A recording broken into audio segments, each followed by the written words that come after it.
In the agony of ambiguity, my mind conjures forms, and of course you demand them back. Chew toys. Ah well, even madness is not a haven for my ineffable whoever I am. Playing dead, I move first, staring contests with blind seers. Silly boy, earning stripes requires so much loss until you not only realize, but embody the knowing that nothing ever is.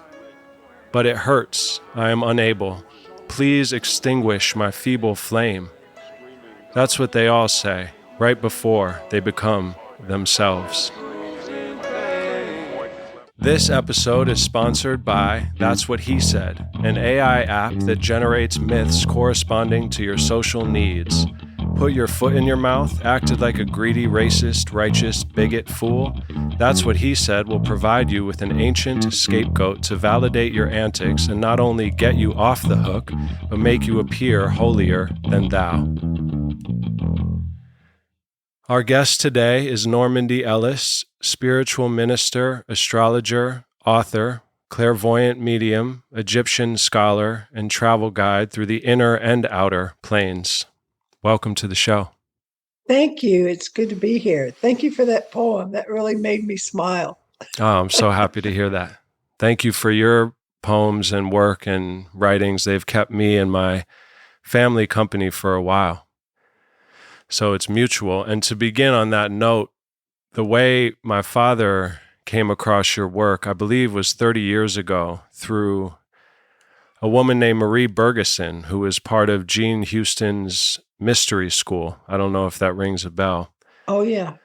And apparently Marie left your From Awakening Osiris becoming the Phoenix on his voicemail. And that was the beginning of the end of the beginning. No, that's how it all started. And so years later, your book, Awakening Osiris, was shared with me by my father. And, you know, I was reading your hieroglyphic words of power as well as Awakening Osiris, and Becoming the Phoenix in particular really kind of sums up this excruciating experience of consciousness. And I was struck reading it again recently about that kind of the voice of becoming and forgetting and born and again, and that exhaustion that can feel like exhaustion and does. So I just wanted to bring Becoming the Phoenix into the atmosphere. And if there's anything you wanted to say as a hello in general, here we are. I'll just say about Becoming the Phoenix, it was Jerry Garcia's favorite piece from Awakening Osiris. And when he passed, his friend and my friend, whom I had never met before, right? They just knew me through my work, Nikki Scully. And so she went to Jerry's memorial service and stood by the casket and read Becoming the Phoenix to him in the casket, which I always thought was kind of a cool thing to do. It's Wow. A great legacy to have in my background. Serious one, yes. And I think at the end of this, I will read it for our listeners to experience that. So I chose, as I was feeling into this conversation and the poem that came through, and a lot of the writings in Awakening Osiris toward the end of the book are becoming the crocodile, becoming the one of the ancients, etc. So I was feeling into your work and how it seems like a lot of your creativity and, you know, signals are about becoming yourself, really, becoming ourself, becoming the self. So I chose to name this episode Becoming One Self. Not one's self, but a play on becoming oneself. I like it. And so this evolution of the word I, the voiceless voice, the voice that Rumi, I would say, spoke from, Awakening Osiris speaks from, whether it's Goethe, any of the ancients. My dad had mentioned something with your work, wondering in the translations, just what the word I and the evolution of the word I and the difference between the I referring to the cosmic I and then the individual Normandi and Zach here. And that's just been a dance for me since young. Who am I? Why am I? Fear that I will disappear because I like the me that's me, and I also feel like I'm a part of the oneness. So the paradox of that. And I was just curious if there's anything that you feel called to say about this journey of I. Yeah, I am all that is. I am is the first thing that you can say. That is the God consciousness. I am. And we were talking about this with friends of mine over the weekend. And we were talking about how underneath everything, there are these tiny fragments of, it's not particularities, we'll call them. They're not even things. They're no thing. They're just particularities that exist because they exist in relationship to other things that are underneath the surface of reality as particularities.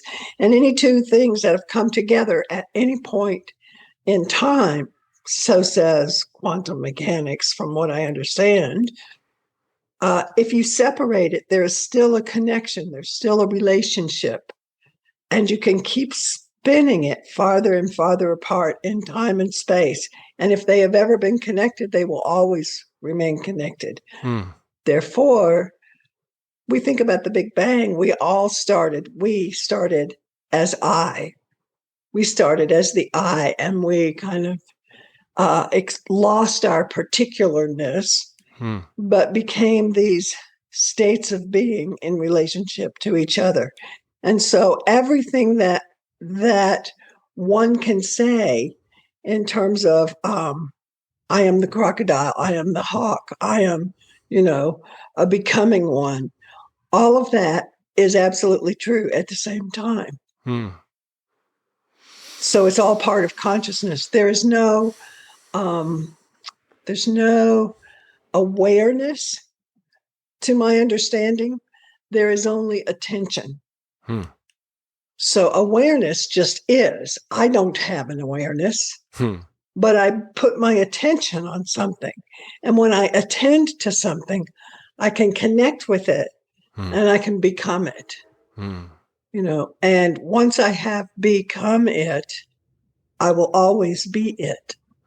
Because it can never be separate from me. My consciousness is now linked to it. Hope that makes sense. It does. No, it does. Thank you.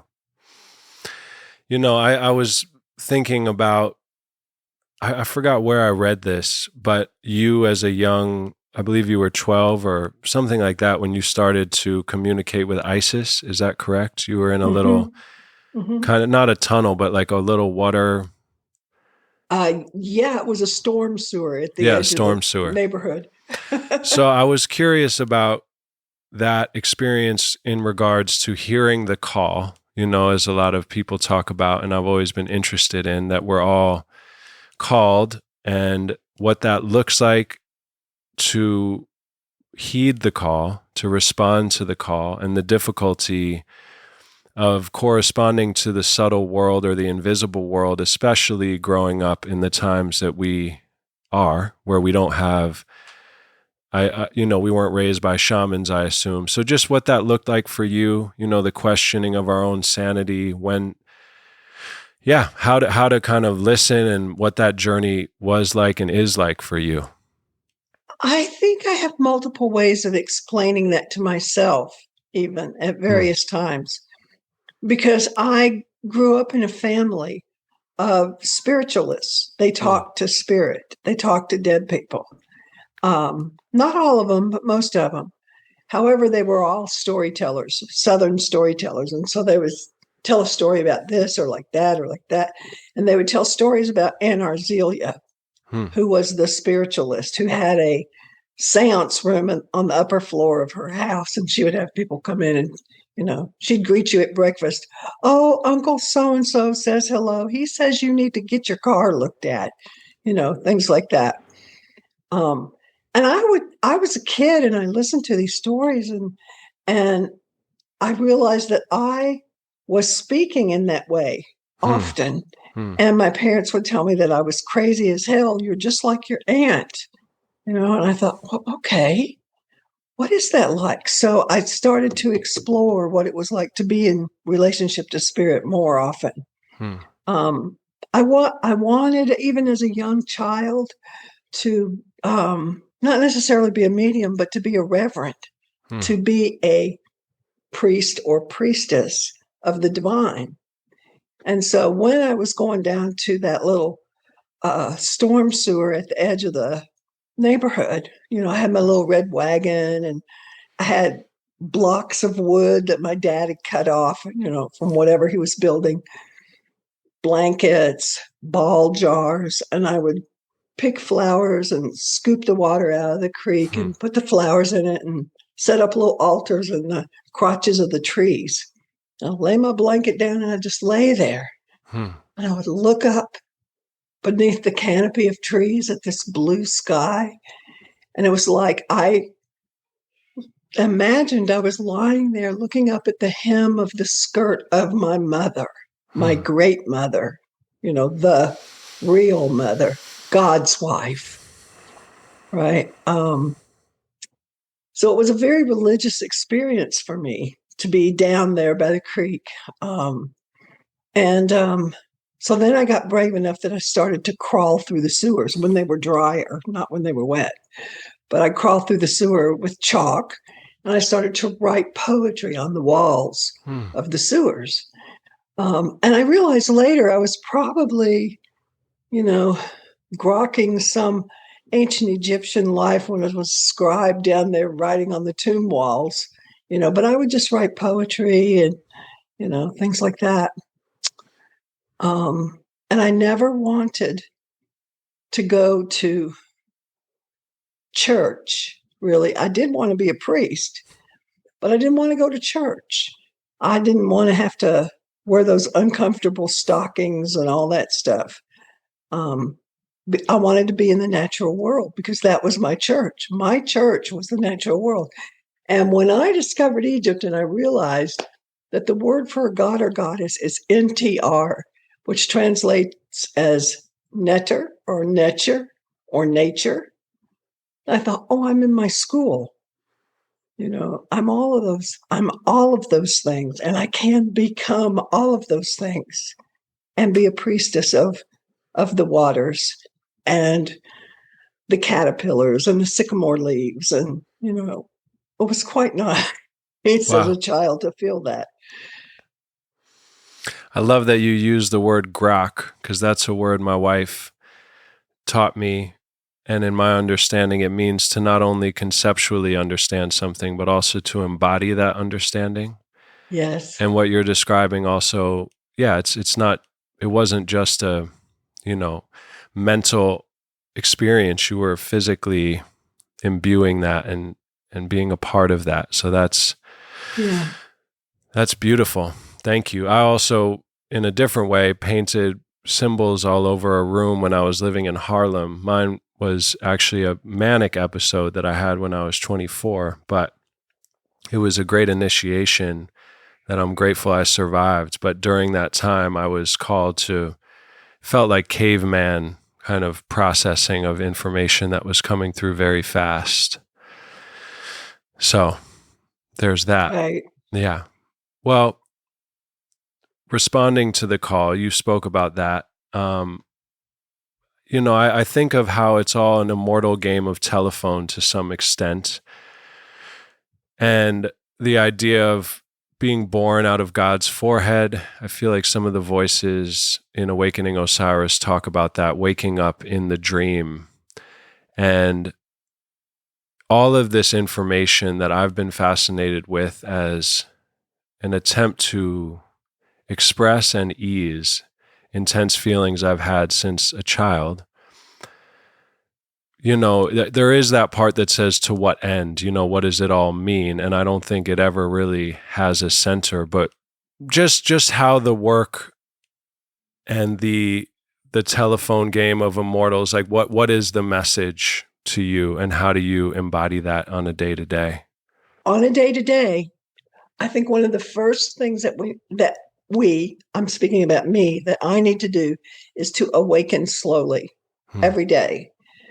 Because when you are coming back into your ordinary reckoning, your ordinary awareness of life, you've just stepped through a doorway, which the Egyptians called Restau, Restau.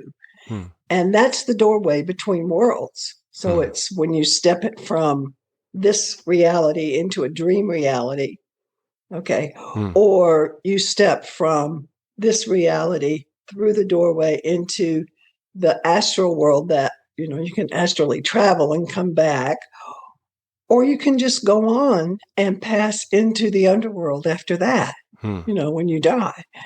So that I think it's real important for me to open my eyes and play the game of standing between the worlds. That really, not just what did I dream, but who was I dreaming myself to be as part of that. Everything that I wrote in Awakening Osiris came through that doorway. I would wake myself up at 4 a.m. As a ritual pattern. My daughter was asleep. She was a baby. My husband was still asleep. It was dark. And I would sit in front of the window, and in that semi-awake state, I would begin to write, and words would come to me. And I would watch the sun come up, and I would begin to write. And sometimes I would fall asleep over top of the books and the manuscript, dreaming it all over again. And then someone would enter and the door would slam, and I'd go, oh, now I know what it means, because I'm stepping back suddenly into the space where the manuscript is. And so I wrote that book for 8 years, bouncing in between worlds. Okay, that was all channeled for that one. There was no translation like from other texts you were hearing and listening. No, it was a translation from the hieroglyphs. Okay. And I had copybooks, and I would copy the hieroglyphs over, and I would take I would take Budge's translation, I would take Faulkner's translation, I would take as many different, translations of that particular text that I could find, which were not all the same. And I would look at them and say, some of these are gobbledygook. That's not what they mean. I began to understand that the Egyptian language was not this word equals that word. It was this construct of a word is filled with these facets of sounds and symbols and vibrations, and they are playing off the background memory of myths that are related to that particular thing and the symbols. So like what Ezra Pound called it, Melopia, Logopia, and Phanopia. Logopia is the story. Phanopia is the image. And Melopia is the sound. And he said a good poem has all of those things, but is almost impossible to create that way. And I thought, well, I'm going to try to do it. So I took the text, the hieroglyphs, and I copied them out in a book and left a lot of space in between them, and then would play with the images. I was lucky and like I said, I would dream over top of them until I could feel what it meant or hear in my inner voice, okay, I got it, and it would take me an hour or two to get 2 or 3 lines. Wow. That's how long it took. It was a very long process. It was an 8 to 10 year process of writing that book.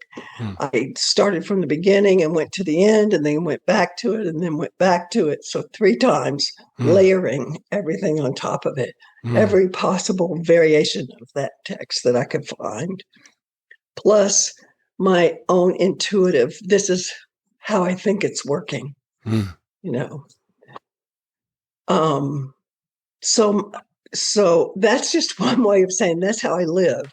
That's how I roll. I wake up in the morning and I'm trying to figure out where this reality that I'm going to be walking through for the rest of the day is coming from. Mm-hmm.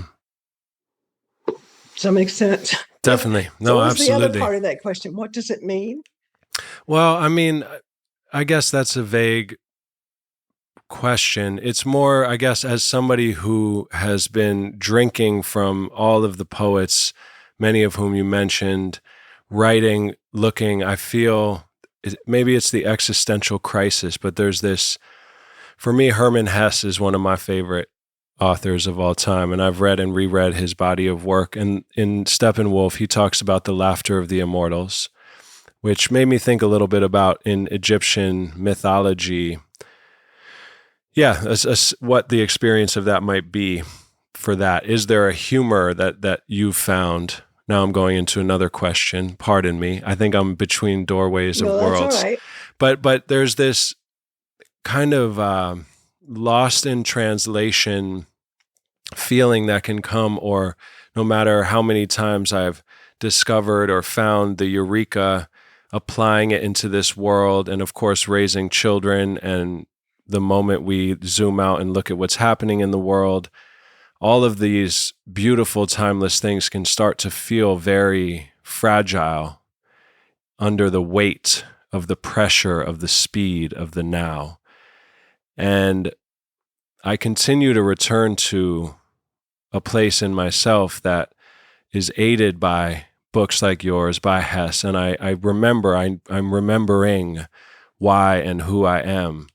But yeah, just curious about that dance, and you did describe it beautifully. It's not what's the point per se, but it's how to really walk the words and have them liberate us, or enlighten us while we're here. And I say that word lightly because I don't think I understand enlightenment as far as it necessarily being a permanent blissful state in this human form. Maybe it is, but I have had enough suffering and joy and the tension between that I'm kind of ready to,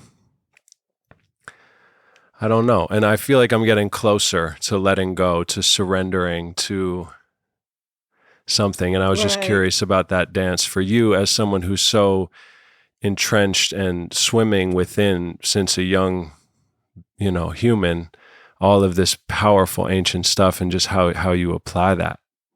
Well, it's what amazes me is that when I have interviews like this one with you, or someone who has just read the book for the first time and says, "Oh, I was going through this very difficult time in my life, and then all of a sudden I realized," and they'll say blah blah blah blah blah, and then they say, "Of course you know that because those are your words." And I'll think to myself, "Really? I'm glad you told me that because I needed to remember that again." It's not as if once you go through that process, you get it and you don't ever forget it. It's always a layer. It's always layered on top of something else. Experience is going to teach us that there's an undercurrent to everything. And, I always wonder, how am I going to run out of material? I've written a lot of books on this. Am I going to run out of material? And I finally have come to the reckoning that no, I'm not. Because every time I go back to that exact same text, it's going to hit me a different way. Absolutely. And a deeper way. And, sometimes it'll just make me laugh. It's like, oh, now I get it, Yeah. But then I'll forget it. Oh, now I forget it. Of course. It reminds me of Rumi talking about every morning, we wake up alone and afraid, whether you were Jesus or whoever, all the greats, and that you need to kind of get down on your knees and, I forgot how he put it, but don't take let's say in the modern day, don't take your phone out and start reading the news. Take down an instrument from the wall and begin to play. There's, all these ways to express our love, but how we have to earn that every day. And it does feel, for me, not my version of not wanting to go to a church or join a congregation, but feeling such reverence and connection to something greater, and that ostracization of that predicament of not wanting to join the crew, but also trying to find my path, that we all come down with our own destiny and frequency. And so the comparing becomes silly. Or Alan Watts talking about trying to help another person is like a monkey trying to rescue a fish from drowning by putting it up in the tree. I say that a lot because I just feel like we've fallen into this time. Tom Robbins just passed away. He's one of my favorites. Vonnegut. He was a favorite of mine, yeah. Just these kind of wild mystics who were tricksters, not to be assholes or punks, but because that's, it is this trickstery thing. And we live in a time where I feel like survival has gotten so intense, and maybe always was, but just the shadow of the moment you find something beautiful, how we have to monetize that, or the pressure we feel like we have to monetize that. And anyway, it's just I see so many people in my life who are, the material world is really shattering apart more than ever, it seems. And so, without that connection to the invisible world, just, it's tricky.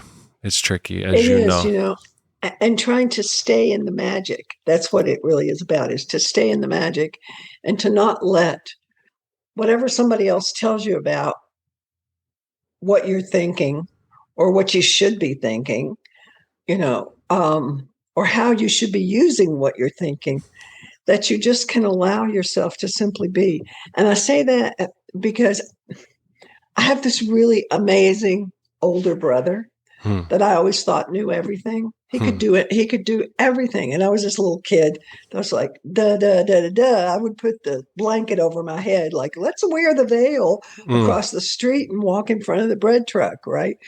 So my brother was constantly pulling me back to try to save me from those situations. As I have gotten older and become the being that I am now, I find that this older brother, 3 years older than me, still wants to save me from the bread truck, and he, bless his heart, he wants to tell me how to monetize what I do. And I keep thinking, I'm not sure I want to. I want to experience it deeper and deeper and deeper. And that's the reserve that I want to go into. That's my resource. That's my gold, Yeah. So recently it's reminding me just of the commitment to what feels like our calling, and how that doesn't always equal monetary or, recognition necessarily. My brother, Kevin, who's the producer of this show, said it in a beautiful way the other day on that topic. He said, magnifying glass fires on a cloudy day. And that's kind of like the story of our life, it feels like sometimes, in regards to the work we're doing. There's this kind of paradox, invisibly seen. We know what this is, and we're, as growing up in the Western world, musicians, artists, we're aiming for what we've been told the only way to do it is to become a superstar. Or perhaps your brother's like, oh, you're this author, you could be a huge author, you could be the biggest thing, you could da-da-da-da-da. Right. All these projections.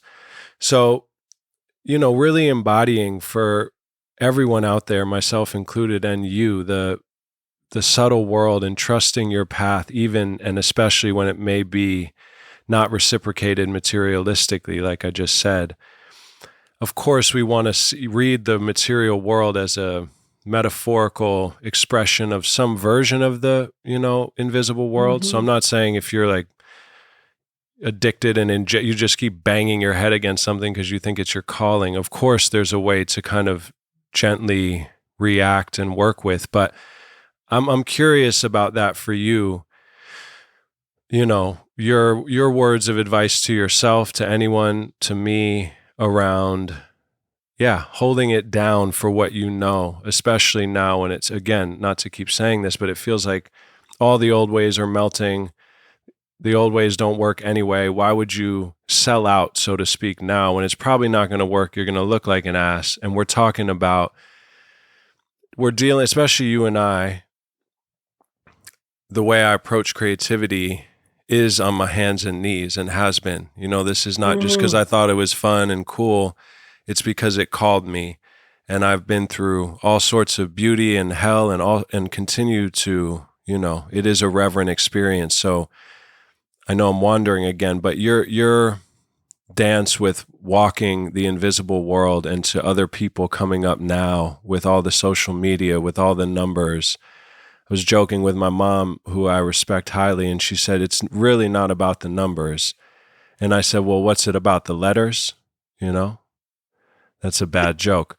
But, but when you're operating from that place, how do you maintain?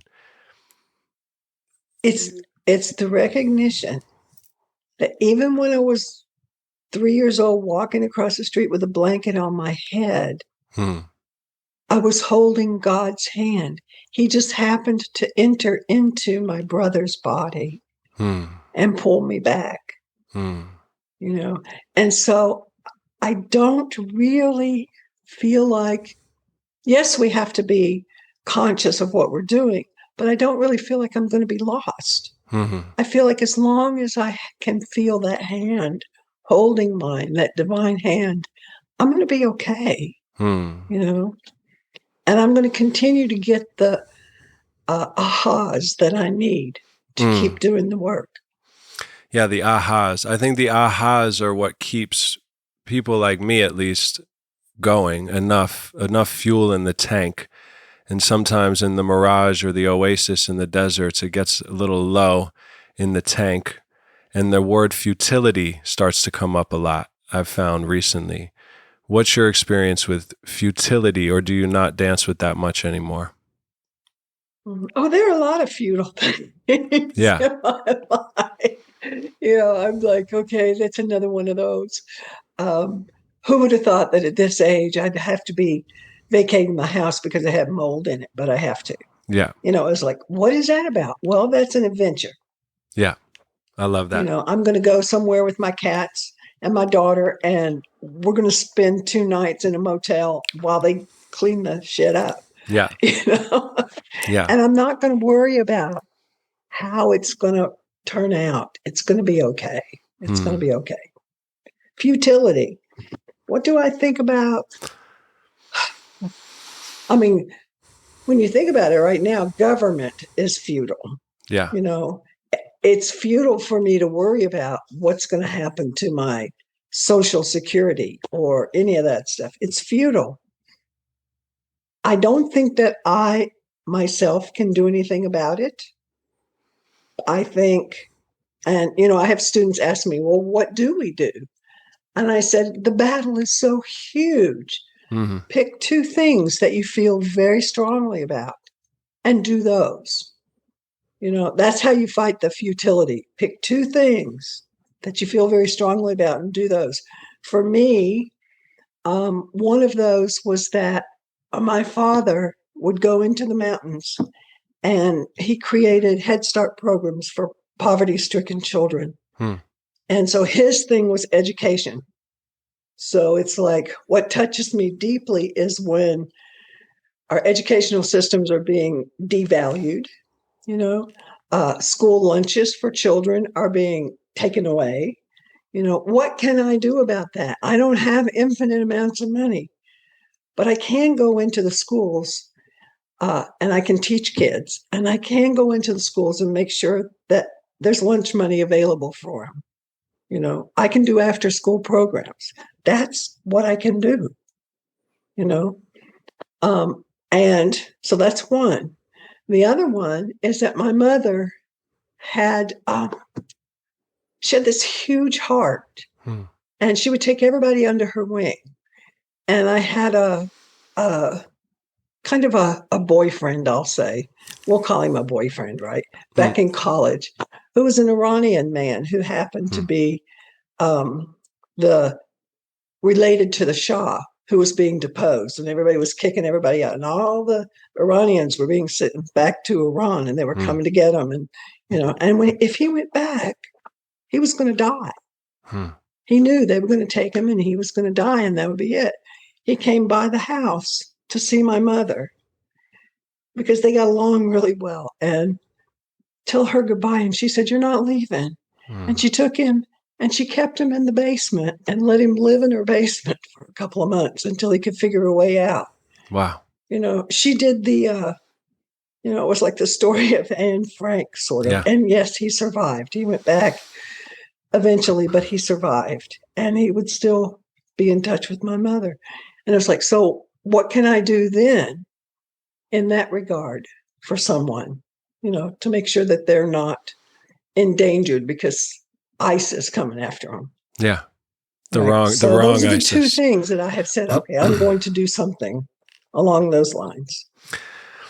Thank you. And in the same vein, for me, in my experience, I remember being a student of Waldorf as a young child, which really imbued my psyche with fairy tale watercolor magic, just through the mythology and the creativity, which gave me this warm, fuzzy feeling like I'm a part of a great mystery, And then growing up in New York City, I moved, my parents split. It was quite a harsh juxtaposition. And so I was on this fence in myself where I felt, I don't understand how there's so much suffering in the world, so much beauty in the world. And I'm looking around this city and most people seem to just be working 9 to 5. No one's really paying attention. I couldn't not pay attention.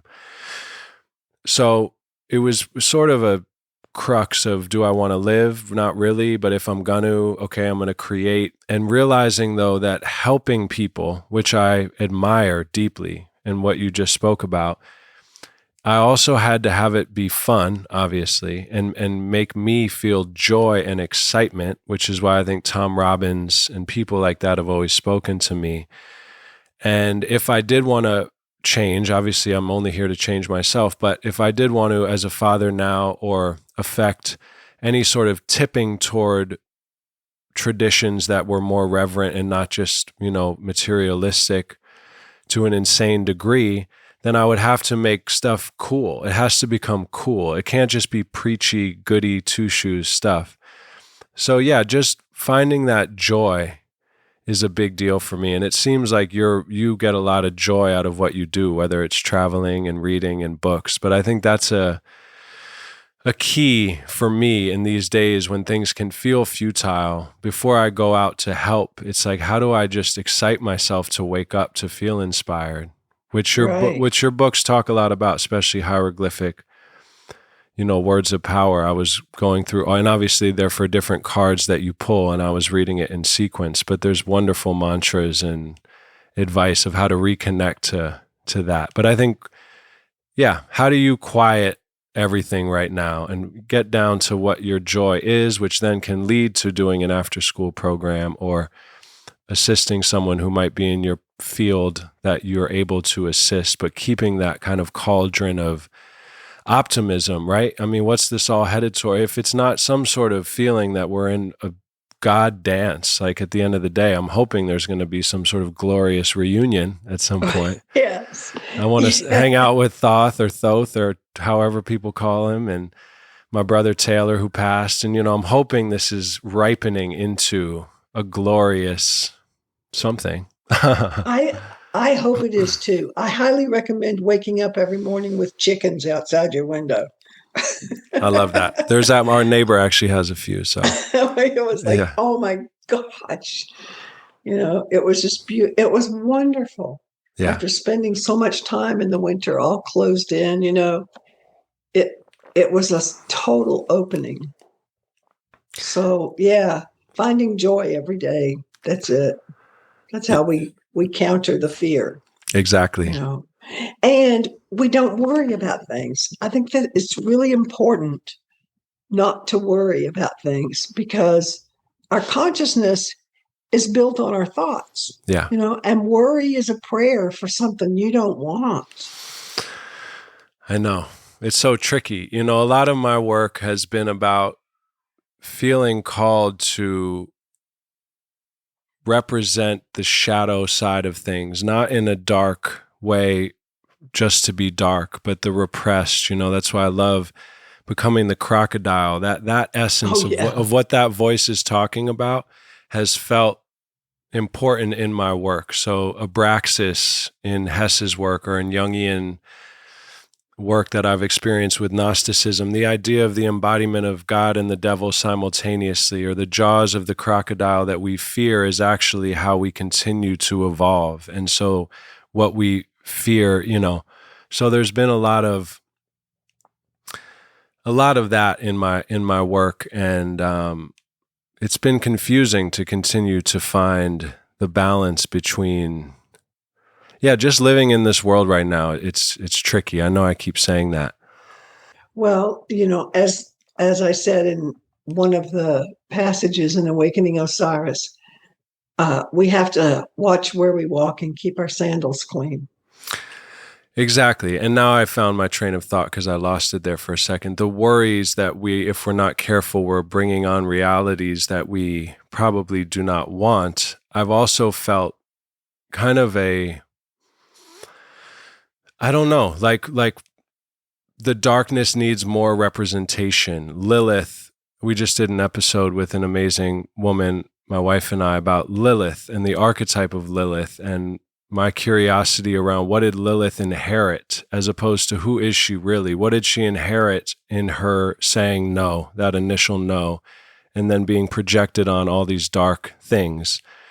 So where does the warrior go? For me, I can't just repress my warrior. I can't just repress my hate. So kind of finding outlets for the outlaw energies. Yeah, that dance for me is so interesting, because sometimes I'll read, the beautiful parts of your book about manifestation and cleansing your mind, which I want to do, and it doesn't always work to just try to do that. So kind of going through the uncomfortable, awkward dance of worrying until you just don't have any worry left and continue, something about that. Well, I think for me, I'm going to separate it between worrying and recognizing. Because we do recognize that there are things that are not working. It's not that we're worried that they're not going to work. Oh, honey, they're not working. Yeah. And so that's where you do need to call on your Lilith warrior nature, or whatever warrior nature is within you, to do a reckoning as much and as far as you can without destroying the love that creates the reality that you want. Beautiful. Yeah.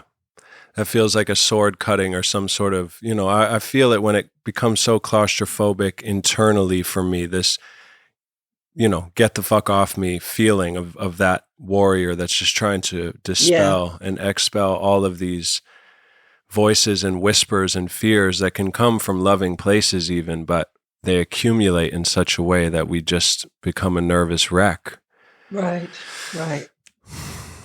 Well, let's see. I've always been curious about the difference of tones, which you mentioned before when you were translating and writing Awakening Osiris, and the gobbledygook that some of the other people had potentially interpreted because they were not seeing the three-dimensionality or more dimensions of the hieroglyphics. Singing the world into existence has always been something my dad spoke about. Is there anything around that I've been listening to the Telepathy Tapes, which is a big podcast, popular podcast. Oh my goodness. Yeah. You've heard it? And thinking about tones and communication and the kind of clunkiness of talking often, which I feel, and especially in these conversations where I'm kind of talking about ineffable topics, it can feel kind of silly to be using words, or limited, or as if some big being is hunched in my head trying to arrange sentences to talk to Normandi about whatever. But yeah, tones, words, language, understanding, misunderstanding. Not a question. I'm just throwing things out here at us into the field. I love sound as part of the creative breath of the world. It's, just breathing. We were talking about how the warp and the weft, the goddess who are the weavers that bring the world into being, and that those threads are in and out breath, with the tones on top of them, and then creating the different wave of tones. I love looking at cymatics because I think that has a lot to do with how we create something. So if we can, one of my favorite things to do was to climb up inside the Great Pyramid, pay some money so that we could be left alone. We would have to pay some money so that we could be left alone. But then lay a blanket down in that sarcophagus and let people lie there and do some toning over top of them. And what I loved to do was to say, was to do Om as if I were saying Amen, and stretching out all of the vowel sounds in the same way that I would see, Steve Halpern doing cymatics over top of the sarcophagus with the sand, and it was creating waves of shapes and so on. And I could do that, and I could feel the energy, moving inside this sarcophagus. If you're lying in it, it feels like it's just waves of energy sloshing over you until they go faster and faster and raise you up. I know that when we did that, everybody had some sort of out-of-body experience. But when we hit the tone of E, there's a certain E tone, you could hear it all the way out on the plateau, even though you were deep inside this pyramid. Everybody on the plateau could hear it. Wow. And I just thought that was kind of interesting. Like, okay, that's a key. That sound is a key, And so I would work with that, like play the piano until I could get the sound to that E and hold it and just keep holding it and feeling it. I love music. I'm not a musician, but I love the way it moves through space and my body, and the vibration of names. Say my name that I may live. That's one of the things the ancient Egyptians said. Ptah spoke the world into being, and it was the vibration of his voice. He didn't use anything except his voice to make the world come alive. Wow. Yeah. It's funny. As I mentioned before, because I do feel God and gods are musicians, or this is music. We are a part of music, it feels, or it's a musical world. And listening to the telepathy tapes and reading all the books I read and have read and continue to turn to for joy and also for seeking, wondering why, and in the telepathy tapes, some of the nonverbal children say that we're here to love, and we're here as, gathering information, whether that's kind of God, understanding God, and we're here to create, and we're here to be authentic. But it does come down to that at some point. What is the point? And I don't know if there is a point. And maybe it's, as the mystics say, wherever we are present, we are the center of, there is no center other than the presence of being centered where you are. But yeah, what is the center of all these tales, all these stories? Whose tail are we chasing? Is God a dyslexic puppy? There's kind of a vertigo that I can get sometimes when I really expand into what this is, like just being alive and being a part of this. There's also a relief, and obviously the mood can strike, but what is that like for you to be awakening, to use that word, and to slowly be coming back online? Maybe it feels like I left something behind in a past life that it's a bit fuzzy this time, and I'm trying to remember something.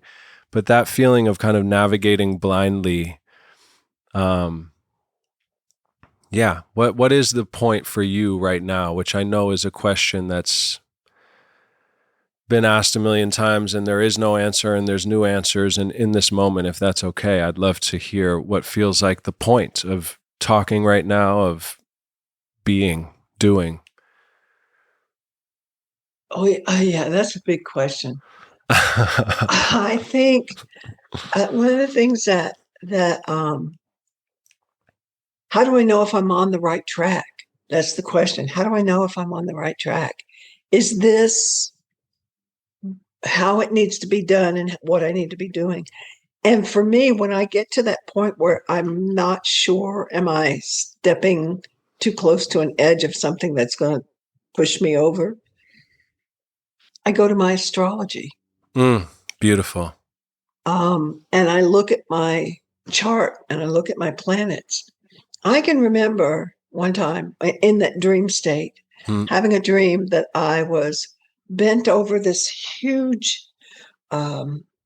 gelatinous cosmic soup. And I was looking at all these patterns, the particulates with their relationships to each other, and realizing, oh, that's an astrological pattern I'm looking at. Wow. And I'm with all these angels all around me. You see, I love angels. Yeah. And so I'm with all these angels and we're looking in this bowl and I say, man, that's going to be a real difficult life for that person.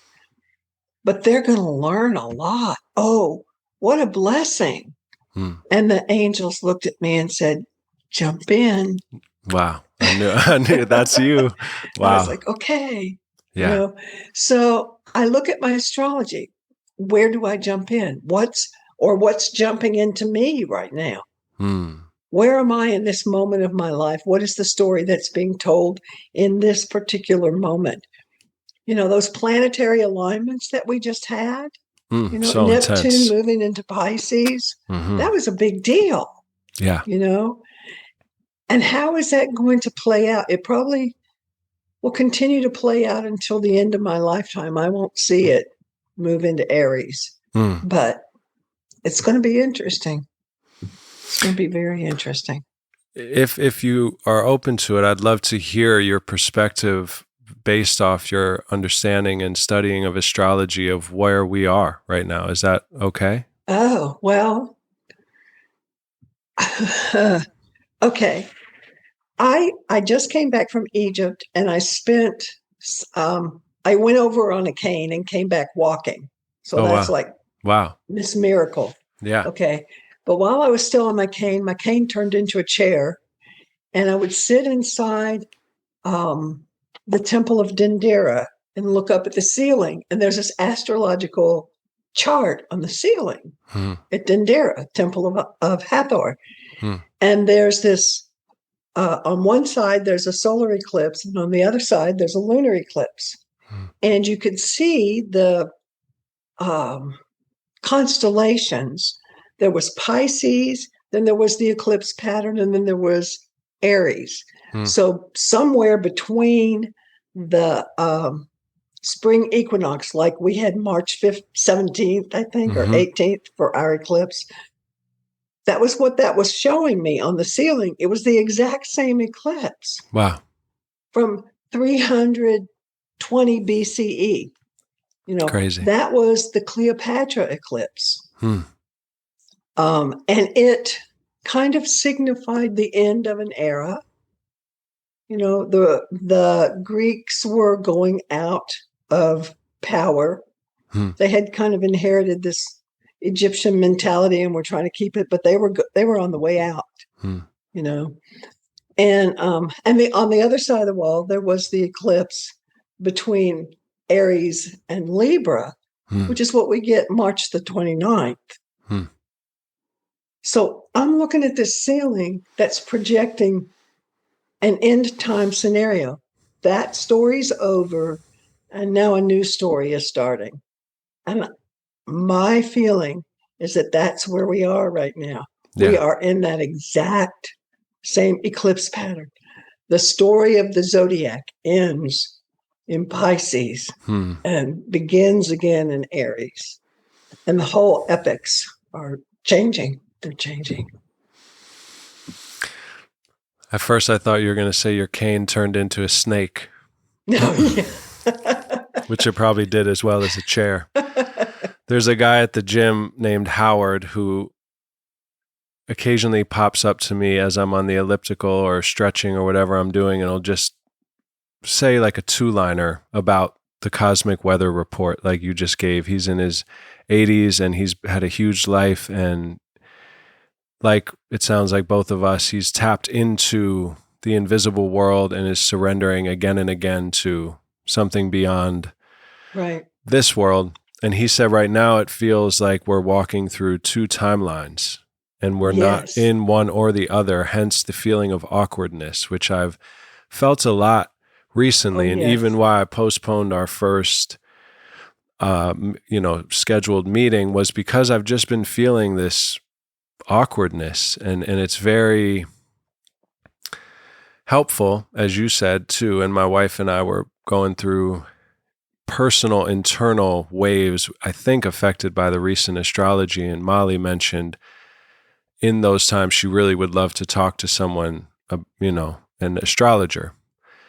But it's helpful to have a cosmic weather report so we can orient, so we can know if it was pouring rain, we wouldn't run out in our favorite velour suit, and scream when our velour suit got ruined, whatever it may be.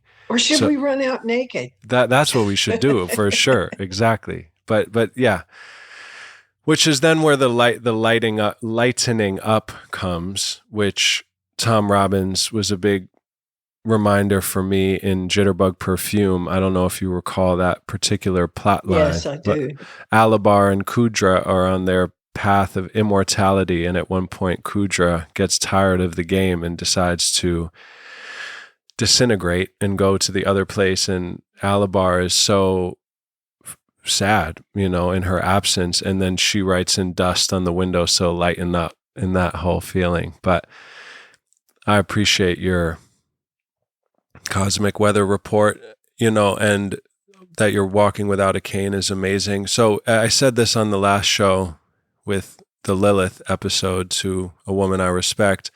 It kind of boils down to, all that being said, we're at the end of a time. Perhaps it's an apocalyptic energy, which the etymology, as I'm sure you know, does not mean the end or only the end, but also the unveiling of ignorance, Aquarius, and the rebirth of the new age. So how to kill time during an apocalypse was the question that I posed to this friend, Lisa.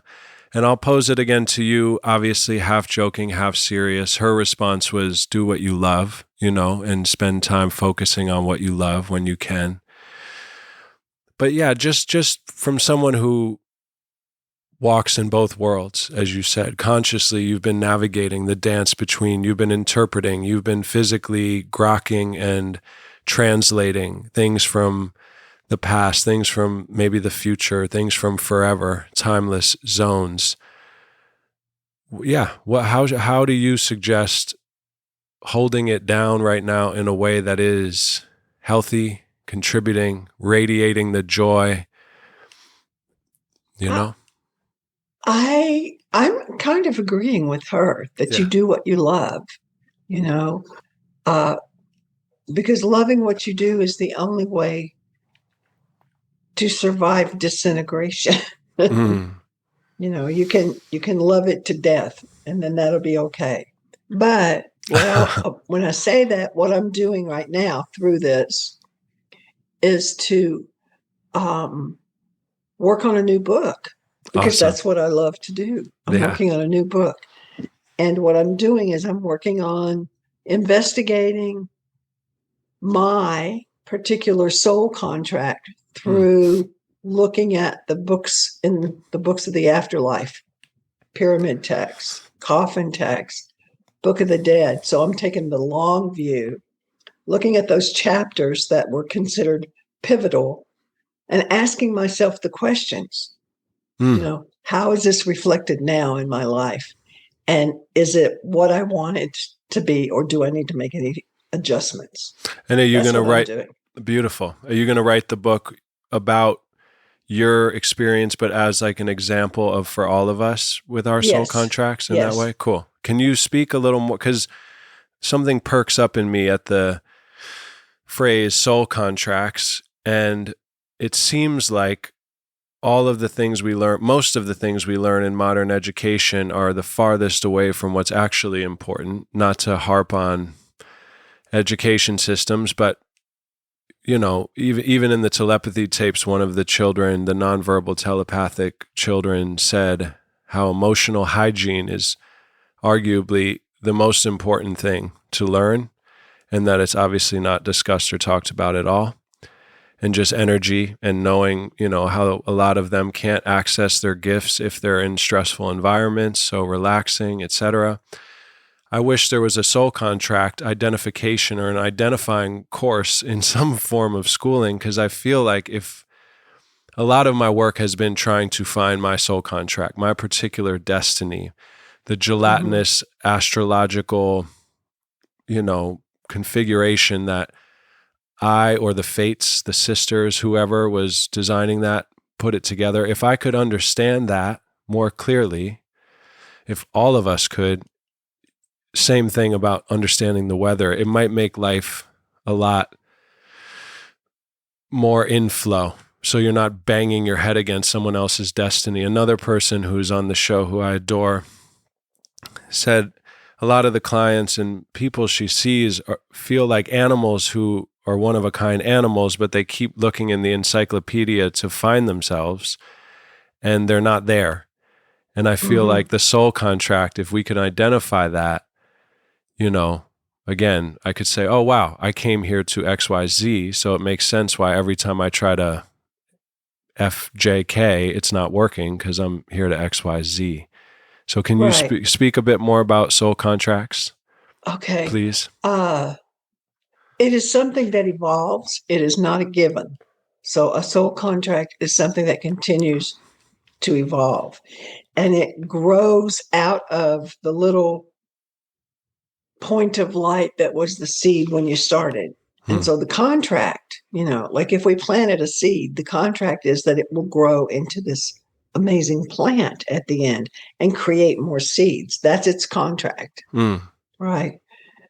But when we're first looking at it, when we're still young, even as in our 40s and 50s, we see the flowers and the leaves growing up, but we don't see the fruit yet. Right? So it's kind of like that. You have to keep unpeeling the layers and the time as time passes. What has it grown into? What has it grown into? Luckily, I'm at a point in my life now where I'm in my 70s and I can say, this is what it's grown into. I could live another 20 years and it will grow into something else. But I'm fairly sure at this point that that's where I need to be. And I'm comfortable with that. So the peeling of the layers it's multiple questions, not just one question, but multiple examinations of the same question.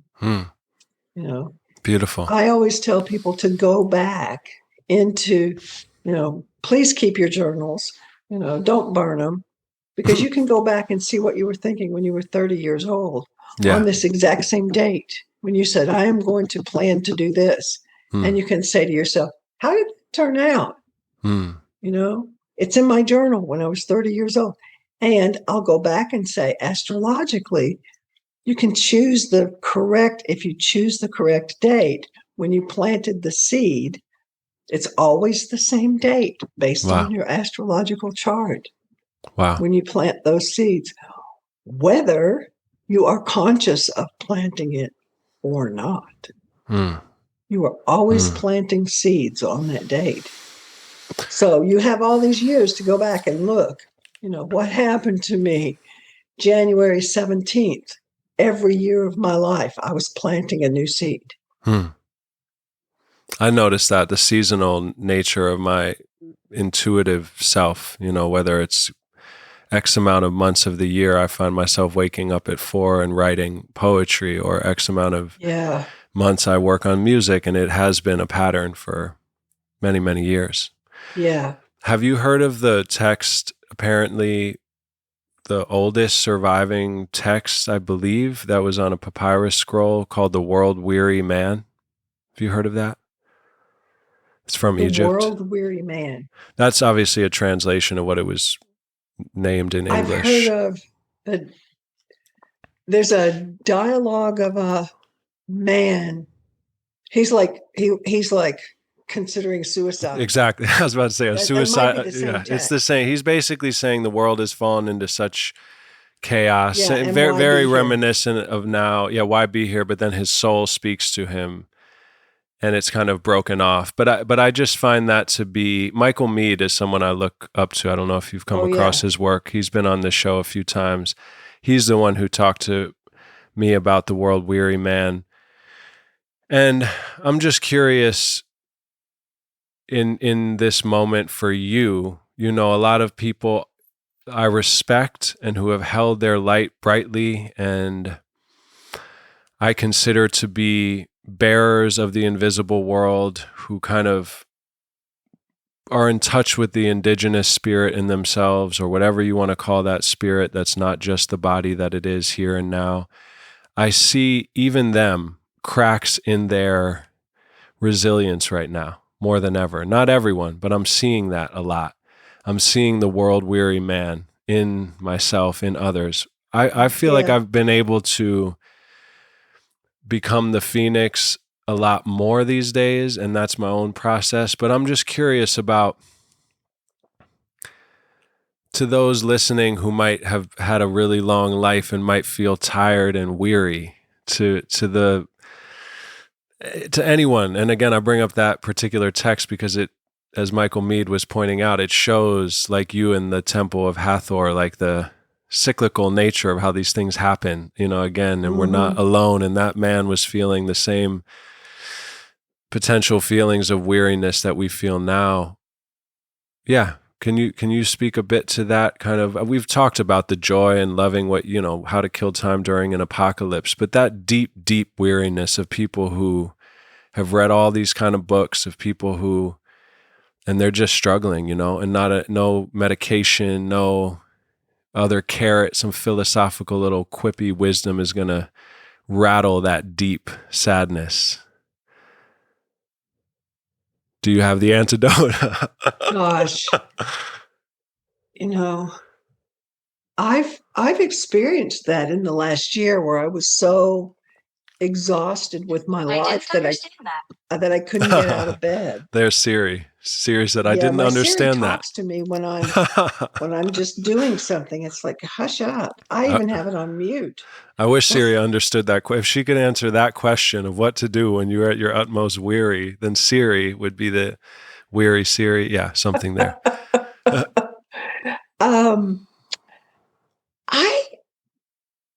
I was so tired and exhausted. I have had a lot of health issues lately. Like I told you, I was on the cane. Yeah. I had 2 shoulders replaced. I had a knee replaced. I'm having to have another knee replaced. I mean, it's just like, my body. You're like my mom and dad combined. They're separated, but he needs both his knees replaced and my mom needs her shoulders replaced. That's really intense. Yeah. I'm sorry. And so I was just too tired to get up in the morning. People would come to, you know, are you okay? I couldn't even get up to answer the door, you know? And what I ended up having to do was to arrange for my favorite book of poetry. This is funny that Siri interrupted me. My favorite book of poetry to start playing in the morning. It was David White, Consolations. And I would play it in the morning and listen to it. And all that beauty of being alive would rush back into me, you know, until I was able to get up out of bed. And then, you know, slowly making the decision to go back to Egypt and lead this trip and wake up every morning and stand on the deck of the boat and go, you know, beautiful day, you know, just watching the egrets, the white egrets lift up off the trees like prayers lifting up to God. It was like, okay, I'm back, you know. That's beautiful. Poetry as the prescription is what I'm talking about. I love that. That's beautiful. Thank you. It is healing. And it's the voice vibration. Yeah, it's true. The fact that it was being read, it's different than just reading. Wow. Yeah, I think that I'm back. I love that I'm back. And I know that feeling and how, for me, so my wife she's a therapist, a depth psychologist, and is trained as a somatic practitioner and sees a somatic practitioner. And in her work with her practitioner, had this kind of experience where she was back in the womb and felt that physically expressed without her trying, the movements of her arms, etc. When it was complete, she opened her eyes and everything seemed much realer, like the couch, the walls, everything was like she was born again, so to speak. And then got in the car, phones, whatever, and immediately felt the sleep come back, if you will, to call it like a sleepy, half glazed, and picturing you arms open on the boat from feeling that exhaustion. What is your dance with technology and like imagining you're coming up in these days as a young you, and having to navigate phones and information? It's exhausting. And that is one thing that I find I'm battling because I don't want to. Running away doesn't really work, like the monk up to the mountaintop. So there always is kind of a balanced dance. But I'm just curious your experience of protecting that I'm back, I am. And again, in my experience, it can be so easily deflated specifically by phones and this tether to these kind of dinging, pinging information, emotional things. Right. I just turned it off. I had it turned off. I don't know why it started talking. I don't even mean that either. No, of course. Yeah. But that's just an example. Yeah. Of sometimes spirit decides to interrupt you, no matter what you're doing. My daughter likes to go on ghost hunts. Oh, cool. And I'll mute my phone and put it in my pocket, and we'll go on ghost hunts. And we'll be walking through a graveyard, and all of a sudden my phone starts talking. Wow. And it's like, okay, what's up? Yeah. Yeah. I love that. I do not and have not owned a television for 10 years. Wow. So, because I think that insistent voice that is not my own needs to be controlled. Okay. When I need something to look at, this is probably very juvenile, but I will purposely go to cat TV and watch the crazy cats doing their little antics and so on. And, it livens me back up. Okay. Yes, I read the newspapers, only certain ones, but I can stop that at any time. Yeah, it's a different tangible. So it's an old technology. I was a journalist. Cool. So it's an old technology. Certain podcasts I am attached to. One of my favorites is Pam Gregory, who's an astrologer, who brings in physicists and political scientists and all kinds of folks, but talks to them through the veil of astrology. And I love that. Beautiful. So that's one of the things that I enjoy. No, we're similar. Yeah, there's a neutralness is what I'm feeling from the phone dinging in the graveyard when it's off. So God is everything, but then also having a very intuitive relationship with your palate and knowing if I eat spicy food, I'm going to feel what I feel when I eat spicy food, and just getting more. That's true. Yeah, I love that. More intuitive, more in tune and aware of yourself. Well, I appreciate your time so much. It means a lot to me. The last thing I will just say is two things.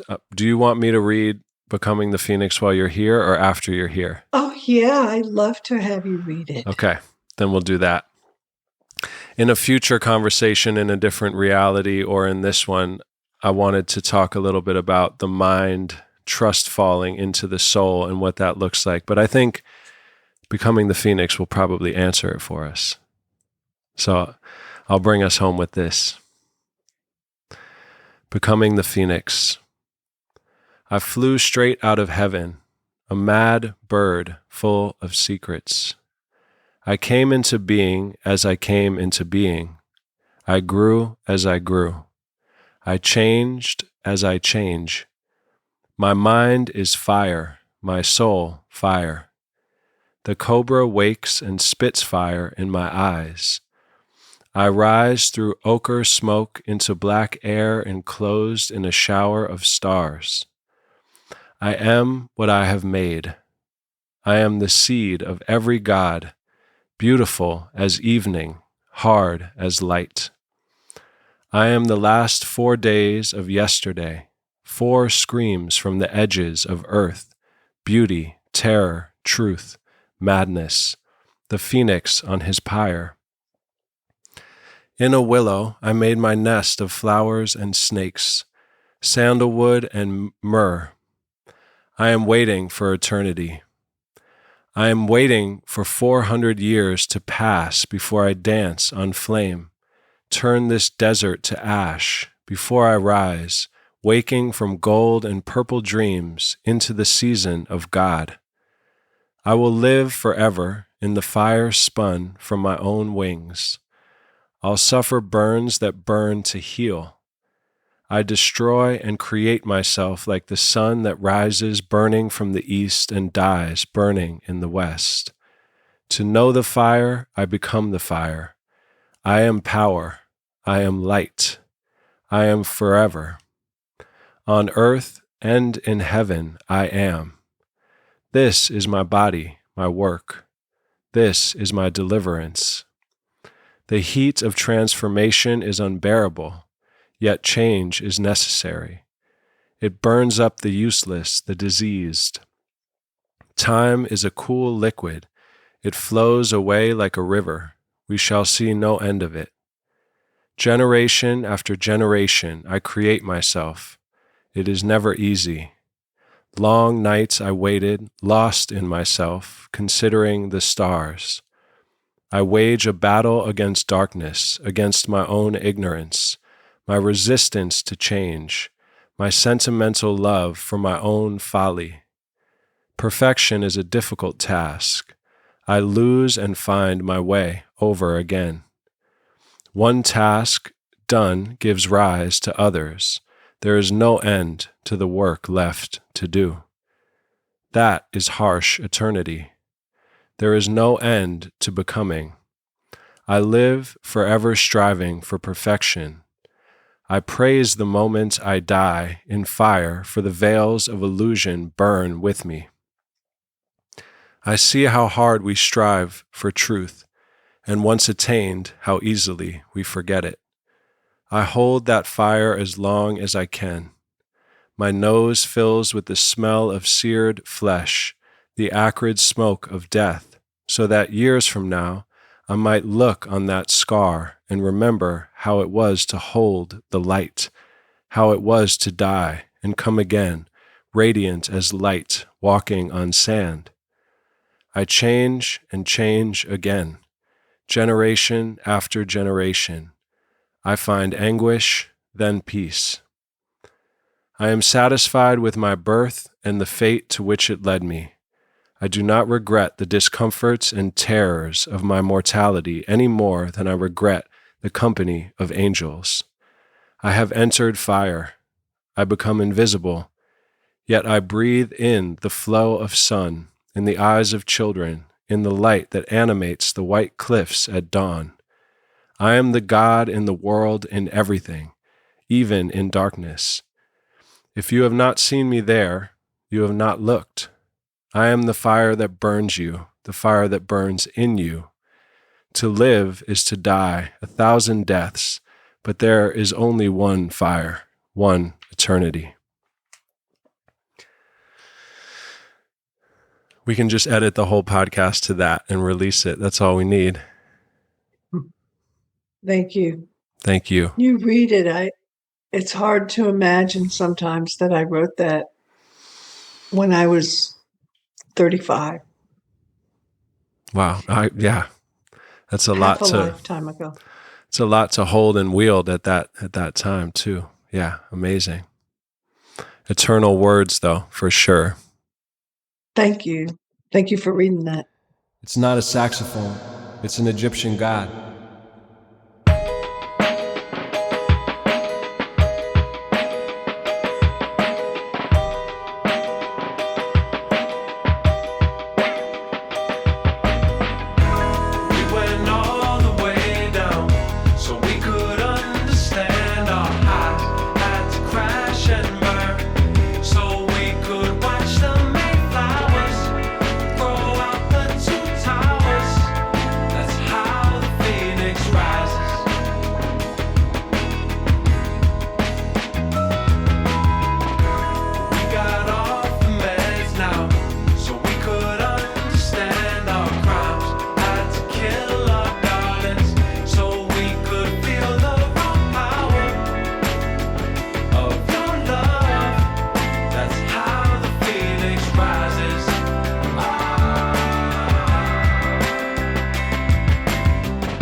Cerebellum was split. The Nephilim and the devil is a delicate mix. Best friends separated, the end is elevated to eternal. But I had to hurdle my own journal to escape the page, break the cage and see that the monster was just my twin.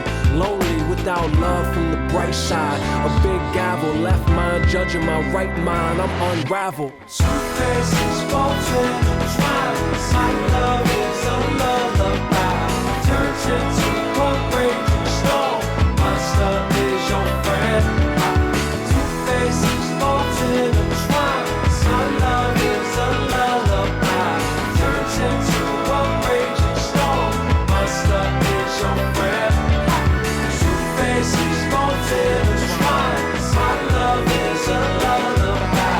Turns into a perfect storm. Monster is your friend in disguise.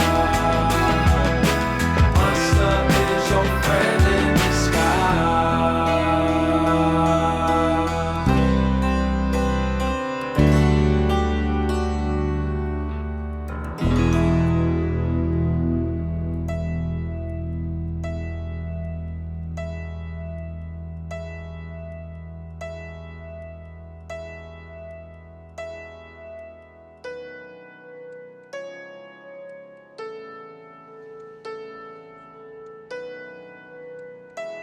Every time we crucify butterfly or it fly, show me something.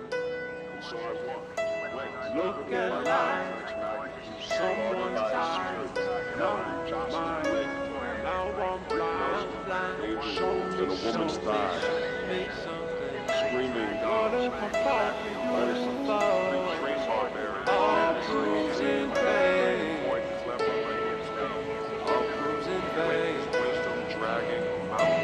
Maybe the art of love, mine between mine and my name. Go, shall we ever, shall exhaust, go simplify.